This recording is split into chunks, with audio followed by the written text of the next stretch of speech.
সময়ের আলোচিত ও সমালোচিত সঙ্গীত শিল্পী জেফার রহমান তিনি কখনোই পেশাদার সঙ্গীত শিক্ষা গ্রহণ করেননি। তবে 17 বছর বয়সে নিজের ফোনে একটি গান রেকর্ড করার পর তিনি নিজের প্রতিভা সম্পর্কে সচেতন হন। ইউটিউব থেকে জনপ্রিয়তা পেয়ে তিনি মূলধারার সঙ্গীত জগতে প্রবেশ করেছেন এবং বহু তরুণ ভক্তের আইকনে পরিণত হয়েছেন।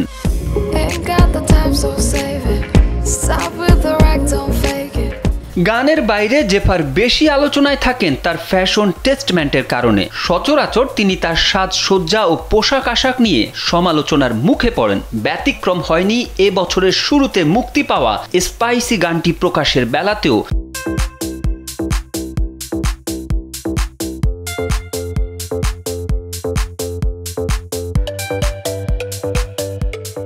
ইউটিউবে আপলোডকৃত গানটির মন্তব্যের ঘরে দর্শকদের প্রতিক্রিয়া দেখে তেমনটাই আঁচ করা যায়। এই খবরে তেলের মাঝে ঘি ঢালার মতোই আরেকটি বিষয় নজরে আসে নেটিজেনদের। সামাজিক যোগাযোগ মাধ্যমে ছড়িয়ে পড়া কিছু লাইভ পারফরমেন্স নিয়ে তোপের মুখে পড়েন জেফার।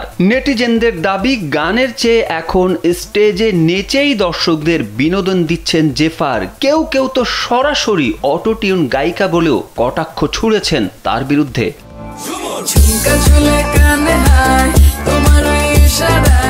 রাজধানীতে অনুষ্ঠিত হওয়া সবার আগে বাংলাদেশ কনসার্টে ঝুমুর গান পরিবেশনের কিছু ভিডিও সামাজিক মাধ্যমে ভাইরাল হয়। তাতে দেখা যায় সাউন্ড বক্সে ঝুমুর গানটি চালিয়ে তার সঙ্গে গলা মেলাচ্ছেন গায়িকা এবং নাচের ভঙ্গিতে শরীর দুলিয়ে মঞ্চ মাতাচ্ছেন। এ নিয়েই শুরু হয় বিপত্তি।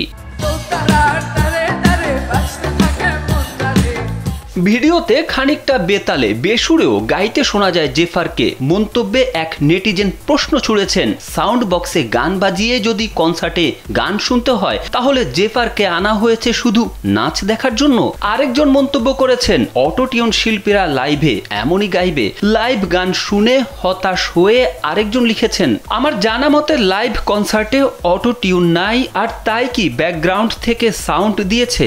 কারণ বাস্তব গলা আর অটোটিউন পার্থক্যটাই অনেক।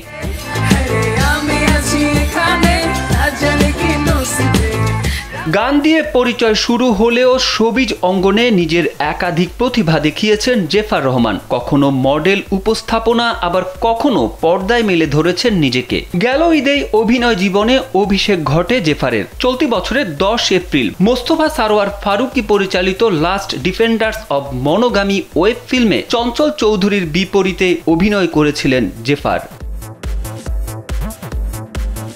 বিনোদন ডেস্ক, কালবেলা।